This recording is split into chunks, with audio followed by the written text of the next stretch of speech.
निर्मला जब हड़बड़ा कर जागी तो निगाहें सीधे घड़ी पर पड़ी। 7 बज गए थे। अंजलि दरवाजे के बाहर से ही रुआंसी होकर चिल्ला रही थी, मम्मी आप अभी तक सो रही हैं? मेरी स्कूल बस आने वाली है। अभी तक ना तो मुझे नाश्ता मिला है और ना ही मेरे टिफ़िन का कुछ पता है। बेटी की आवाज़ सुनकर निर्मला की घबराहट और भी बढ़ गई। हमेशा तो 6 बजे उठ जाती थी, पर रात को रमेश के दोस्तों के देर तक बैठे रहने के कारण सोने में देर हो गई थी। वह तत्काल बिस्तर छोड़कर किचन की तरफ भागी। गुड मॉर्निंग अंजलि, तुम नाराज क्यों हो रही हो? अभी तुम्हारा नाश्ता और टिफ़िन तैयार कर देती हूँ। आज पता नहीं नींद कैसे नहीं खुली, पर रामू तो आ गया होगा। तुम उसको कहकर कम से कम अपना दूध नाश्ता तो ले लेती। रामू किचन में हो तो उसको नाश्ते के लिए कहूँ ना। वह तो कितनी देर से ताऊ जी के कमरे में ना मालूम क्या कर रहा है। मैंने इसको आवाज़ दी तो बड़ी माँ बोली कि अभी वह उनका काम कर रहा है, कुछ देर बाद आएगा। बड़बड़ाते हुए अंजलि अपना स्कूल बैग तैयार करने लगी।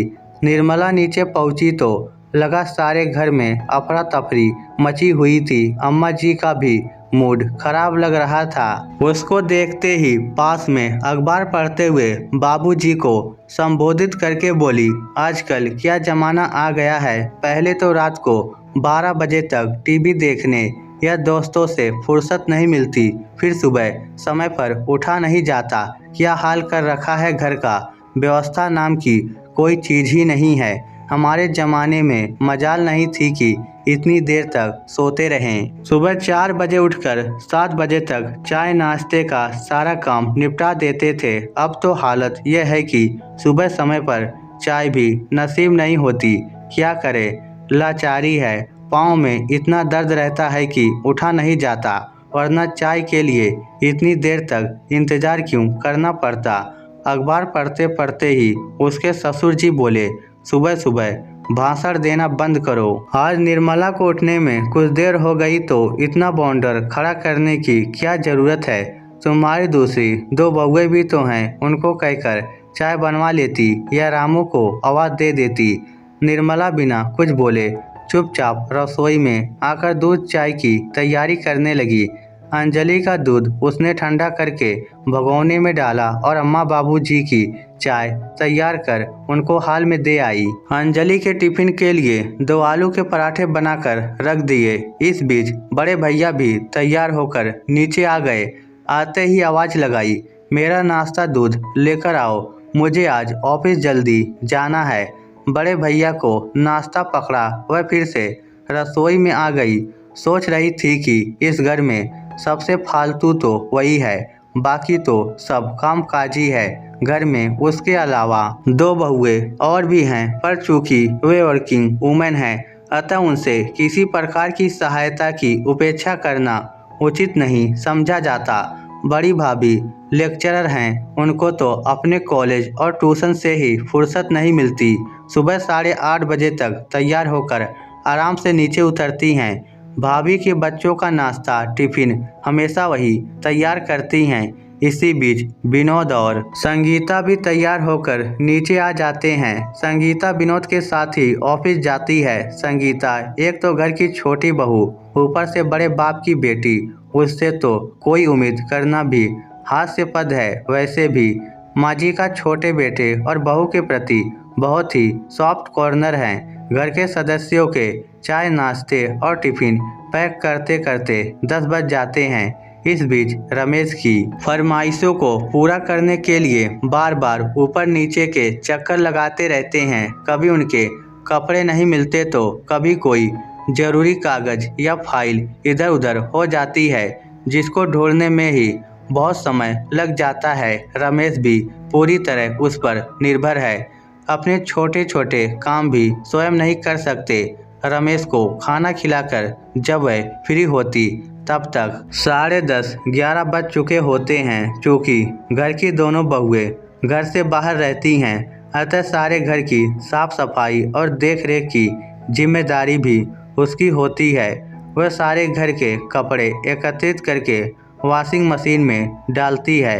जब रामू बाबूजी के साथ बाजार के छोटे मोटे काम करके और सब्जी लेकर वापस आता है तो उसके साथ मिलकर वहाँ कपड़े सुखाने के लिए डालती है। इसी बीच उसे स्वयं भी नहा धोकर तैयार होकर पुनः रसोई में आना होता है। बाबूजी अम्मा जी को ठीक 12 बजे तक खाना चाहिए। उनको खाना खिलाकर उठाती है। तब तक बच्चे स्कूल से आ जाते हैं। सबको खाना खिलाते खिलाते दोपहर के 2 बज जाते हैं। वह सारा समय घर गृहस्थी में लगी रहती, जी जान एक कर देती है, फिर भी किसी को संतुष्ट नहीं कर पाती। कभी उसके काम का अंत नहीं होता। उल्टे मौके बेमौके सबसे यही सुनने को मिलता है, इतना क्या काम है, घर में फुल टाइम नौकर हैं, बाइयाँ आती हैं, कपड़े धोने के लिए वॉशिंग मशीन है।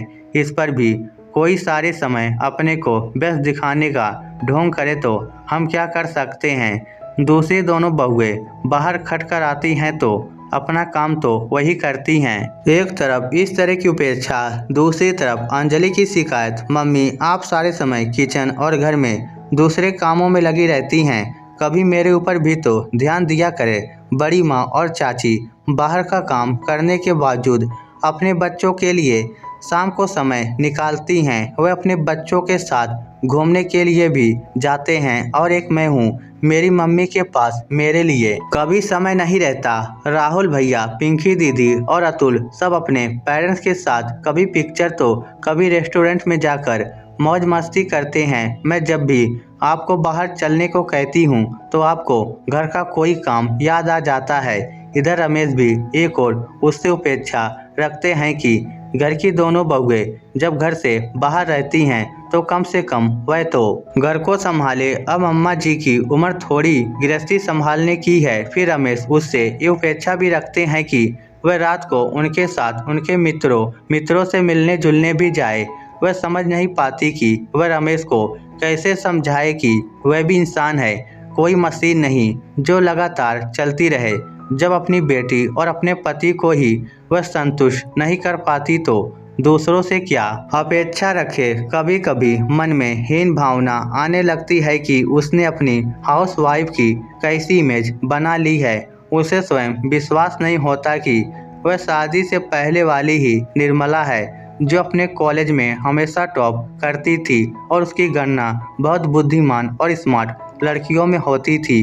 वह स्वयं एक करियर माइंडेड लड़की थी, पर रमेश की खुशियों के लिए ही उसने अपनी महत्वाकांक्षाओं को दबा लिया। तभी अचानक फोन की घंटी बजने से उसकी तंद्रा भंग हो गई। फोन उसकी बड़ी ननद वंदना जीजी का था।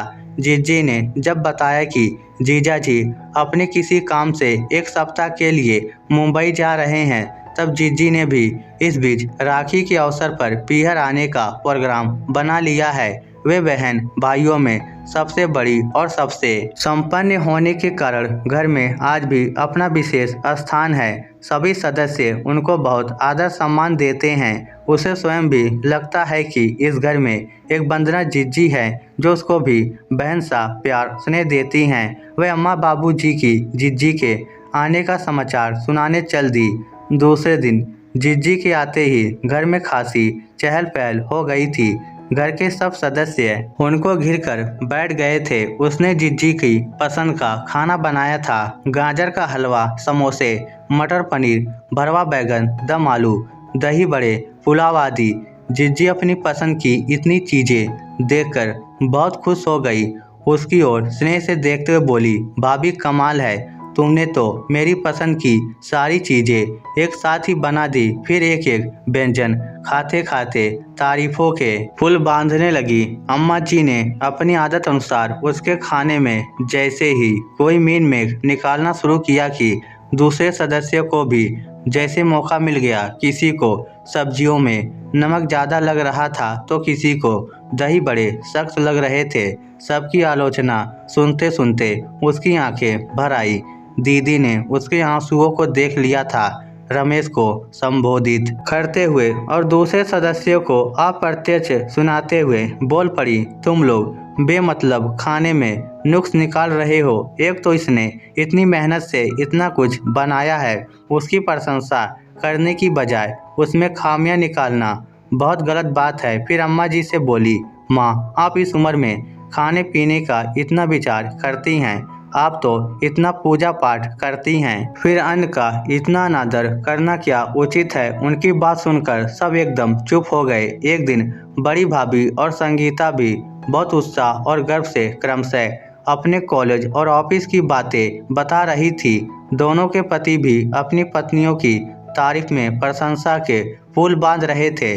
बड़े भैया कह रहे थे, जिज्जी शोभा सारे समय इतनी व्यस्त रहती है, इतनी मेहनत करती है कि इसने अपने कॉलेज का नाम रोशन कर दिया है। पूरे कॉलेज में इसकी सबसे ज़्यादा इज्जत है। कॉलेज के साथ साथ घर में भी बच्चों और सारे कामों को करती है। ये इसी के बूते की बात है। बड़े भैया की बात सुनकर छोटा भाई विकास कैसे पीछे रहता, वह भी संगीता की प्रशंसा करने लगा।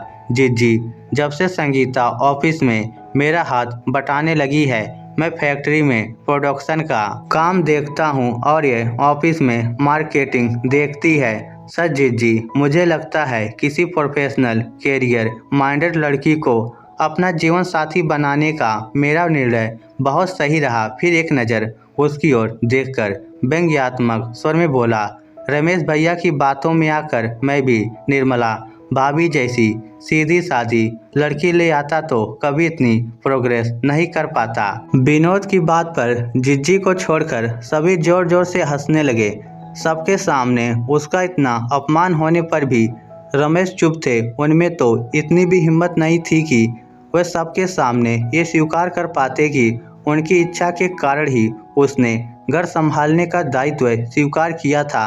अम्मा जी क्यों चुप रहती, वह भी बोल पड़ी, भाई आज तो जमाना ही ऐसा आ गया है कि पति पत्नी दोनों काम करे तभी गृहस्थी की गाड़ी सुचारू रूप से चलती है। फिर आजकल लड़कियां भी पढ़ लिख कर हर मामले में लड़कों के समान कंधे से कंधा मिलाकर घर और बाहर की जिम्मेदारियां निभाने में सक्षम हो गई हैं। वह घर में क्यों बैठे। मैंने तो इसलिए शोभा और संगीता को बाहर काम करने की छूट दे दी है। यदि निर्मला भी चाहती तो इन दोनों की तरह नौकरी या व्यवसाय कर सकती थी, पर इसकी स्वयं की ही बाहर निकलने की इच्छा नहीं है तो मैं क्या कर सकती हूँ। घर के कामों के लिए तो नौकर चाकर हैं। उसका स्वाभिमानी मन आज उसे सबके सामने अपने मन की बात कहने को बार बार झकझोर रहा था। वह कुछ कहती उससे पूर्व ही जिज्जी का स्वर गूंज उठा, अम्मा आज सबने उपलब्धियां अपने कामों के विषय में बताया। सुनकर मुझे बहुत खुशी भी हुई। मुझे खुशी है कि बड़ी भाभी तथा छोटी भाभी दोनों अपने क्षेत्र में आगे बढ़ रही हैं। हम सभी उनकी सफलताओं को संघर्ष स्वीकार कर रहे हैं, साथ ही उनकी उपलब्धियों पर हमें गर्व भी है। पर आप सबने कभी ये सोचने का भी कष्ट किया है कि आज यह घर सुचारू रूप से जिस तरह चल रहा है उसके पीछे किसका सार्थक श्रम और निस्वार्थ समर्पण लगा है। इस घर में एक इंसान ऐसा भी है जो चुपचाप मौन भाव से सारा दिन सबकी जरूरतों को पूरा करने में ही लगा रहता है। क्या आप में से एक व्यक्ति ने भी उसकी भूमिका को बराबर का सम्मान देने का प्रयास किया है? हाँ, मैं निर्मला की ही बात कर रही हूँ। इतना बड़ा घर परिवार केवल नौकरों चाकरों के भरोसे नहीं चलता। किसी न किसी सदस्य को अपने व्यक्तिगत हितों का बलिदान करना ही होता है। मैं नहीं कहती कि शोभा या संगीता भाभी घर से बाहर मौज मस्ती करने जाती हैं, पर मेरे हिसाब से निर्मला का जो स्थान इस घर में है वह आपकी दोनों बहुओं का नहीं है। और निर्मला ने अगर किसी दिन अपनी कार से मुंह मोड़ लिया ना तो आपका घर उसी दिन तीतर बीतर हो जाएगा। इसलिए इस घर की सबसे मुख्य सदस्य निर्मला है, जिसने अकेले के दम पर पूरे घर को संभाल रखा है। और सही मायने में वह एक वर्किंग वुमन है जो बिना किसी सैलरी के 24/7 वर्क कर रही है। आपकी इन सैलरी लेने वाली बहू से कहीं ज़्यादा बड़ा है उसका दिल, जो अपने साथ साथ उनके परिवार को भी संभाल रही है, वह भी बिना किसी बदजुबानी के। लेकिन फिर भी उसके पति और उसकी सास को उसकी कोई कदर नहीं, बल्कि वे दोनों खुद घर के बाकी लोगों के साथ मिलकर उसका अपमान करने में शामिल रहते हैं। निर्मला, मैं तुमसे कहती हूँ, तुम बस एक दिन भर अपने बेडरूम में पड़ी रहो। इन सबको इनकी औकात पता चल जाएगी और तुम्हारी कदर करनी भी आ जाएगी। लेकिन इसमें इनकी नहीं, तुम्हारी खुद की भी गलती है। जब तुम खुद अपनी कद्र नहीं करोगे तो कोई और तुम्हारी कद्र क्यों करेगा। जिज्जी की बात सुनकर सबकी नज़रें झुक गई थी, पर किसी में इतना साहस भी नहीं था कि उनकी बात का प्रतिवाद करता। बड़ी भाभी और संगीता का तो मूड ऑफ हो गया था। बड़े भैया और विनोद के चेहरे पर भी रोष के मेलजोल भाव थे। हाँ अम्मा जी, और निर्मला के पति को अपनी भूल का पश्चाताप होने का एहसास जरूर था और उसने आज घर में अपना एक फैसला सुनाया। मेरी पत्नी इस घर की नौकर नहीं है, वह सिर्फ अम्मा, बाबूजी, मेरा और अपने बच्चों का काम करेगी। बाकी सब अपना अपना परिवार खुद देख ले। मेरी गलती है कि मैंने आज तक अपनी पत्नी की कद्र नहीं की, जिसकी वजह से कोई भी उसकी बेइज्जती करके निकल जाता है। पर अब और नहीं, हर किसी की जिम्मेदारी होती है अपना परिवार संभालने की। मेरी पत्नी ने सबका परिवार संभालने का ठेका नहीं ले रखा और उसके बाद उनकी बकवास सुनने का भी। इस घर में बस माँ और बाबूजी के प्रति मेरी जिम्मेदारी है। वैसे तो हम सबकी जिम्मेदारी है, लेकिन फिर भी मैं उन्हें अपने और अपनी पत्नी की जिम्मेदारी मानता हूँ। बाकी सब आज से अपना अपना देख लो। निर्मला, आज से मैंने जो कहा उसका ध्यान रखना और अपने आत्मसम्मान से कभी समझौता मत करना। मैं अपनी गलती स्वीकार करता हूँ और वादा करता हूँ आगे से हर कदम पर तुम्हें तुम्हारे साथ खड़ा मिलूंगा। इस स्टोरी को लेकर आपकी क्या राय है, नीचे कमेंट करके हमें ज़रूर बताइएगा। धन्यवाद।